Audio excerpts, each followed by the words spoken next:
This morning we will continue our lessons on the most misunderstood doctrines of the Bible, of Scripture. And this morning we will have part 1 of the doctrine of Scriptures. Next Sunday will be part 2. So we will read first from a few verses, a couple of verses from 2 Samuel chapter 23.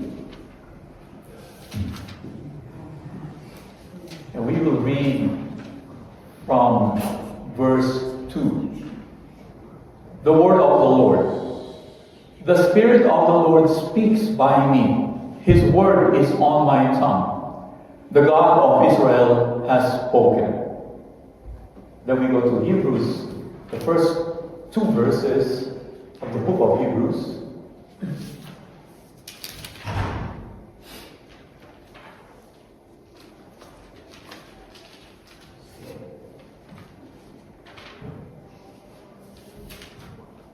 So the word of the Lord from Hebrews chapter 1. Long ago and at many times and in many ways, God spoke to our fathers by the prophets. But in these last days, He has spoken to us by His Son, whom He appointed the heir of all things, through whom also He created the world. And then lastly, our main text is from 2 Peter chapter 1, beginning with verse 21.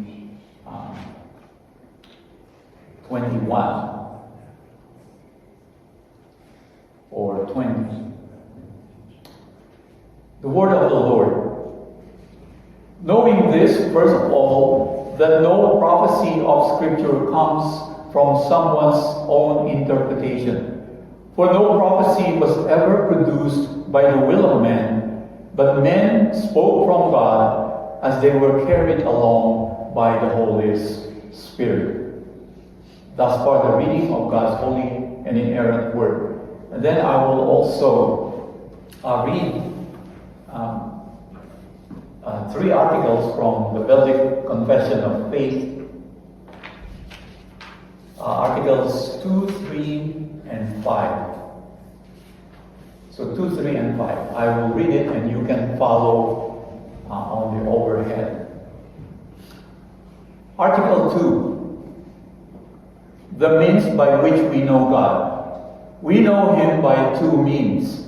First, by the creation, preservation, and government of the universe, since that universe is before our eyes like a beautiful book in which all creatures, great and small, are as letters to make us ponder the invisible things of God, His eternal power and His divinity, as the Apostle Paul says in Romans 1:20. All these things are enough to convict men and to leave them without excuse. Second, He makes Himself known to us more openly by His holy and divine word, as much as we need in this life, for His glory and for the salvation of His own. Article 3. The written word of God.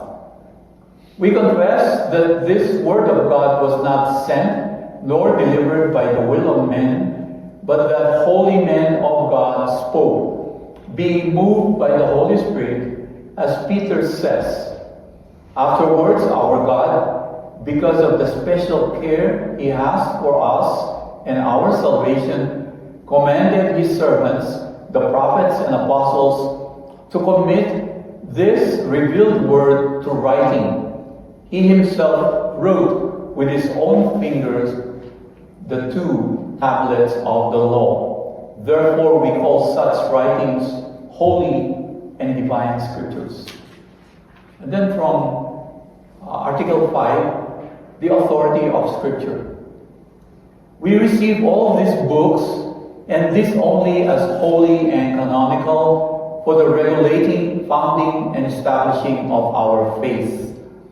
And we believe without a doubt all things contained in them, not so much because the Church receives and approves them as such, but above all because the Holy Spirit testifies in our hearts that they are from God, and also because they prove themselves to be from God. For even the blind themselves are able to see that the things predicted in them do happen. Let us pray. Holy and gracious God, as we come to your word, we ask for the light of your Holy Spirit to shine upon us. Open our hearts to receive your truth and our minds to understand your wisdom. May your word convict, comfort, and transform us, leading us into deeper faith and obedience. Speak to us through your servant today, and may your voice be clear and powerful in our lives. We ask this in the name of Jesus Christ, our Savior. Amen. Dear congregation of Christ, this is a quotation. My object in going to inquire of the Lord was to know which of all the sects, S-E-C-T, was right, that I might know which to join. I was answered that I must join none of them, for they were all wrong. All their creeds were an abomination in his sight, that those professors were all corrupt. End of quote.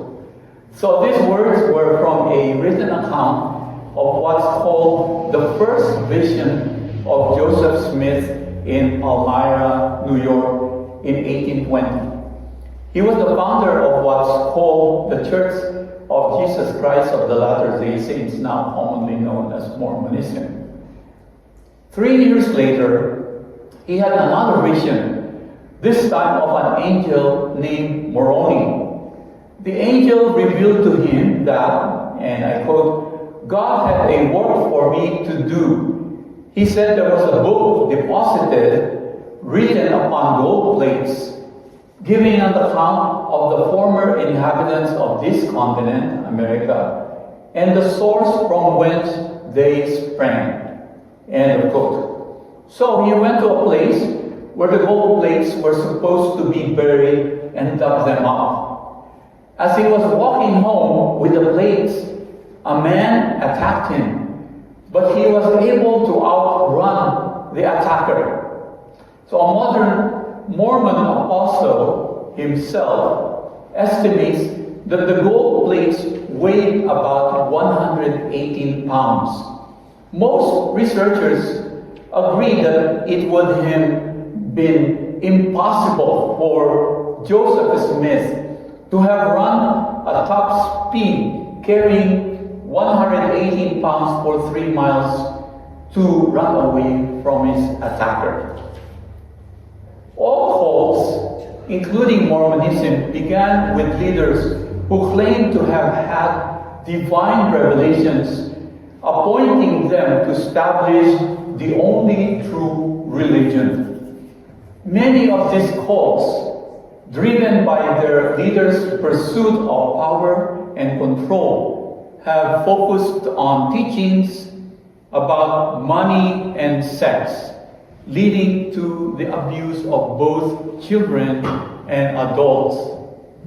We are all too familiar with the tragic outcomes of cults like the Branch Davidians in Waco, Texas, the Charles Manson family, and the People's Temple of Jim Jones in the 1970s, which ended in the deaths of hundreds of cultists. But one of the most tragic cults was called Heaven's Gate, a UFO cult. The cult ended in the mass suicide of 39 members near San Diego in 1997, who believed that they would be taken to heaven by a UFO when the newly discovered comet Hale-Bopp neared the Earth. Many cult leaders have leaders who claim to be the Messiah and even the Son of God. These include the Branch Davidians, Charles Manson, the People's Temple, the Unification Church, also known as the Moonies, and the Kingdom of Jesus Christ in the Philippines, whose leader calls himself the appointed Son of God. I share these tragic but aberrant cult stories to underscore the vital importance of adhering to the right and historic interpretation of Scriptures. The leaders of these cults claim to have divine revelations, but their teachings were not in line with the true message and the truths of the Bible. This steadfastness in understanding and interpreting Scripture is crucial to avoid falling into gross error and heresy. So today and next Sunday, we will examine two essential doctrines of Scripture. So the inspiration and authority of Scripture, and then the sufficiency of Scripture. So I will cite a few results from the new 2025 State of Theology Survey by Ligonier Ministries, a comprehensive study that measures the theological beliefs of American evangelicals. So the survey results reveal the confusion and conflict among evangelicals due to a lack of biblical knowledge, highlighting the importance of our study of Scripture. So our theme today in our sermon notes is the written Word of God. So we have three main headings. So first, the written Word of God was revealed to His chosen people alone. So we opened our service with a call to worship from Psalm 19, a psalm of praise for God's glorious and wonderful handiwork in creation. So day and night, all mankind sees God's majestic creation in the heavens above. Verse 4 declares about the heavens. Their voice goes out through all the earth, and their words to the end of the world. This means that God reveals Himself to all mankind through His creation, so that all mankind know that there is a Creator or Supreme Being or whatever unbelievers call God. This is what theologians call general revelation, referring to God's revelation of Himself to all mankind, which is evident in the natural world. So Paul explains this general revelation in Romans 1:20. He says, "For His invisible attributes, namely His eternal power and divine nature, have been clearly perceived ever since the creation of the world in the things that have been made." Like Psalm 19 in our call to worship, Paul says that all mankind recognizes that everything they see in the heavens and on the earth is the handiwork of a powerful, eternal, and divine Creator. So then he follows it up in Romans 2, verses 14 and 15, that when unbelievers who do not know what the law of God prohibits, who do not do what the law of God prohibits, such as murder, adultery, stealing, and lying, he says, they show that the work of the law is written on their hearts, while their conscience also bears witness, and their conflicting thoughts accuse or even excuse them. This law written on the hearts of all human beings is what is commonly known as conscience. So this truth is the reason why in all nations and peoples and languages and cultures, such evil deeds are prohibited by their own laws, even among unbelievers. However, all human beings are sinners by nature. So therefore, this conscience is often ignored and violated, even by Christians. However, there is a big difference between Christians and non-Christians in relation to conscience. Christians are bothered by their conscience whenever they sin, so they repent and plead for God's mercy, while non-Christians do not. Creation reveals to all that there is a powerful Creator. Has anyone become a believer simply by just looking at creation? None whatsoever. How then will anyone come to know Christ? Only by God's spoken and written word, which theologians call a special revelation, since only those who hear or read God's written word can be saved. In the Old Testament, God revealed himself to his people through his spoken words, which men wrote down according to God's command.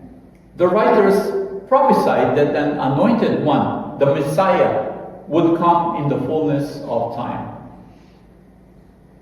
When that day came, God reveals himself through this Messiah, Jesus the Christ, who came down from heaven to save his people from their sins through his sacrifice. His apostles then recorded in writing the words and teachings of Jesus, which are now contained in the 27 books of the New Testament. And therefore, Jesus fulfilled all the Old Testament writings about him as the only Savior of his people from their sins. Luke 24, 44 and 45.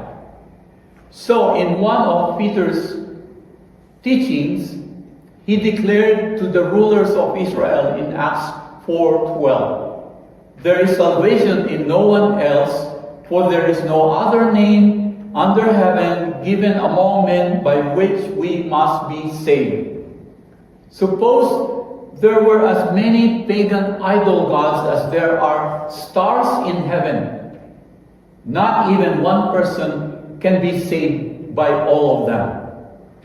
Suppose a Jew, Muslim, Hindu, Buddhist, Mormon, Jehovah's Witness, or any other religion say they believe in Jesus. In that case, they will still be under God's judgment because they reject the Scripture's teaching that Jesus is not merely a true man, but also true God. This is what the Apostle John says in 2 verses. 1 John 2:22. "Who is the liar but he who denies that Jesus is the Christ? This is the Antichrist, he who denies the Father and the Son." In other words, those who deny that Jesus is God.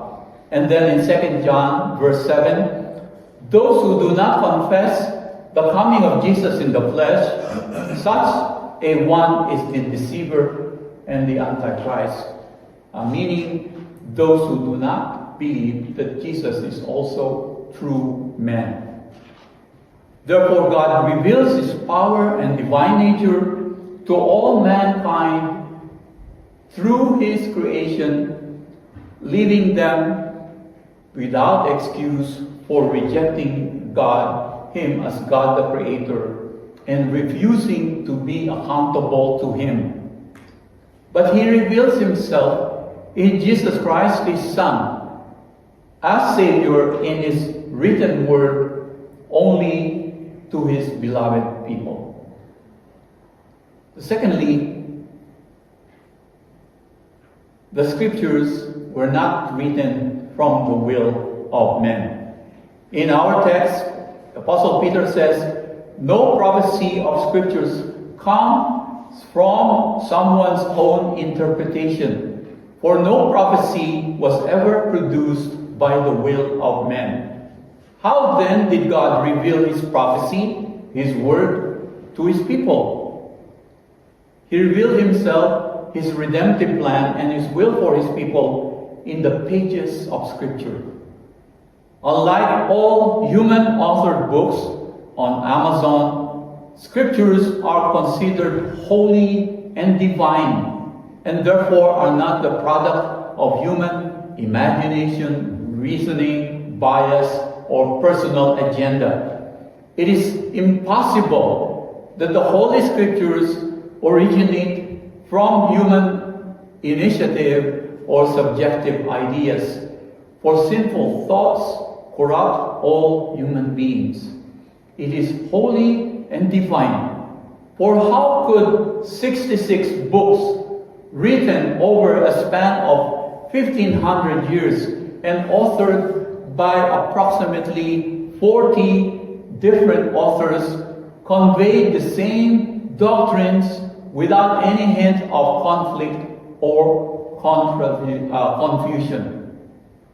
All faithful theologians and pastors therefore affirm the perfections of Scripture, together agreeing that the Bible is inspired, inerrant, and infallible. So let us examine what these three attributes mean, starting with inerrancy and infallibility, and then moving on to the inspiration of the Bible in the following heading. The inerrancy of Scriptures means that it does not have any errors or conflict in all that it reveals, whether historical events, personal accounts, or doctrine. R.C. Sproul once told of a fellow seminarian who came to him and asked him why he still believed that the Bible has no contradictions, given the many, many contradictions in it. So Sproul asked him to list 30 contradictions, and this other seminarian came up with just 20. After discussing and explaining these 20 contradictions, they both concluded that these contradictions were not contradictions at all. In the newly released 2025 State of Theology survey by Ligonier Ministries, so in this survey, 95% of evangelicals agree that the Bible is 100% accurate in all that it teaches. 95%. However, 17% agree that the Bible includes some ancient myths, and 19% agree that modern science disproves the Bible. It is people who contradict themselves, not Scriptures. The infallibility of Scripture means that it is incapable of making errors. So when a student scores a perfect 1600 in the SAT, or when a Christian recites the Apostles' Creed or the Ten Commandments perfectly, does it mean that this student or this Christian is infallible or cannot make any errors? Of course not. So when God inspired the Scriptures, the authors of the Scriptures, He ensured that those writings had no errors. So therefore, inerrancy and infallibility are wedded together.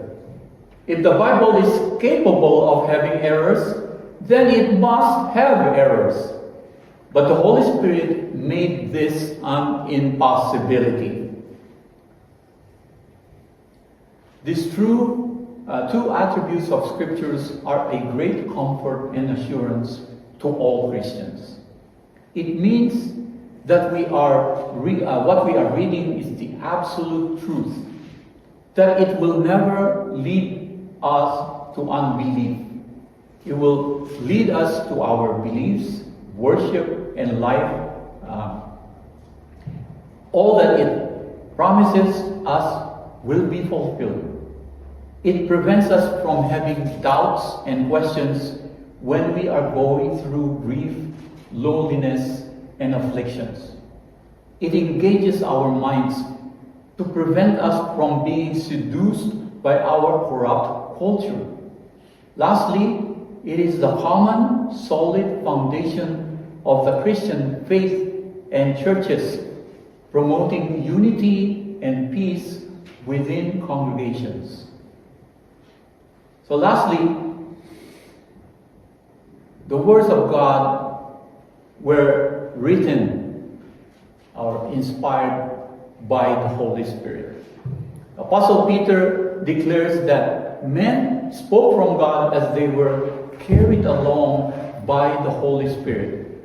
We find evidence that men spoke God's word, for example, in Deuteronomy 18, verses 18 and 19, where God promises Moses that he will send a prophet like him, saying, I will put my words in his mouth, and that he will speak all that I command him.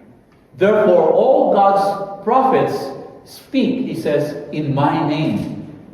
The inspiration of the Bible means that the Holy Spirit authored it. Our text says that the writers of the scriptures were carried along by the Holy Spirit. So what does this mean, carried along? They were not moved by the Holy Spirit to write God's word, but the Spirit led them as they set their pens to write them. The word for carried along is the same word used in Acts 27 verses 15 and 17. When Paul was shipwrecked near Crete, as his ship was driven along by a great wind, so on his way to Rome. Just as the ship allowed the wind to drive it in its direction, the Spirit drove or led the writers to pen God's word. However, some mistakenly believe that the Spirit gave inspiration to the writers, just as human writers, poets, painters, and musicians were inspired by their own experiences. So the smile of Mona Lisa inspired Michelangelo. Elizabeth Barrett Browning's How Do I Love Thee was inspired by her love for her husband, Robert Browning. No, according to 2 Timothy 3:16, all scripture is God-breathed, a Greek word that combines two words, theos, which is God, and neo, a derivative of pneuma, which means breath or wind, the same word translated as spirit.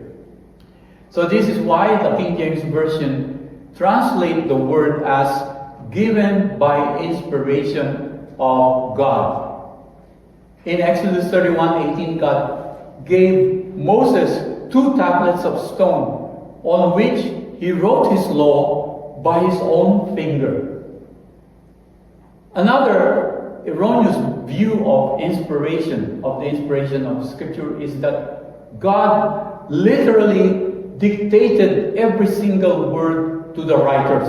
So imagine a psychologist or a hypnotist putting a patient in a trance.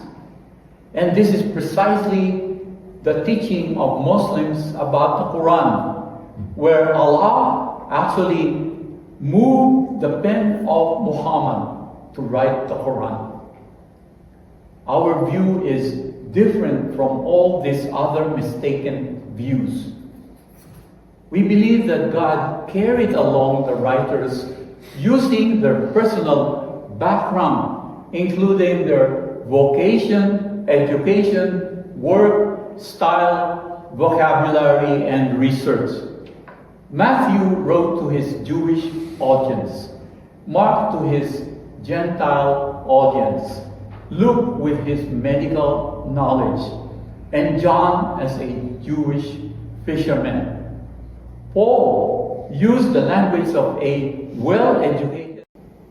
In writing his gospel and the book of Acts, Luke, it says in the first verse of Luke, he conducted his own research on events that occurred during Jesus' earthly ministry, and also when he accompanied Paul on his missionary journeys. Beloved congregation, the Word of God is not just ink on paper.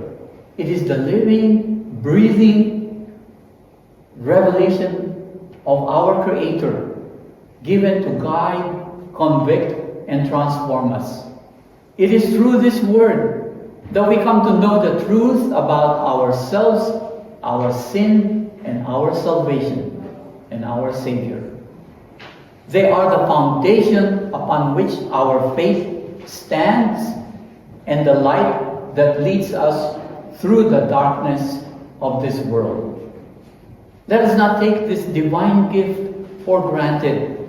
In a world filled with confusion, false teachings, and fleeting opinions on TV, social media, and the internet, the Bible is the sure truth on which we confidently stand and hope in our life's storms.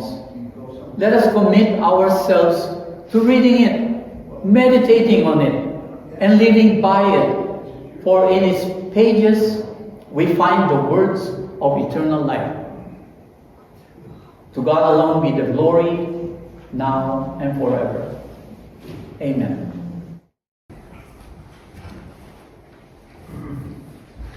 Let us give thanks to our Lord. Let us pray. Our gracious Heavenly Father, we thank you for the blessing of this holy feast.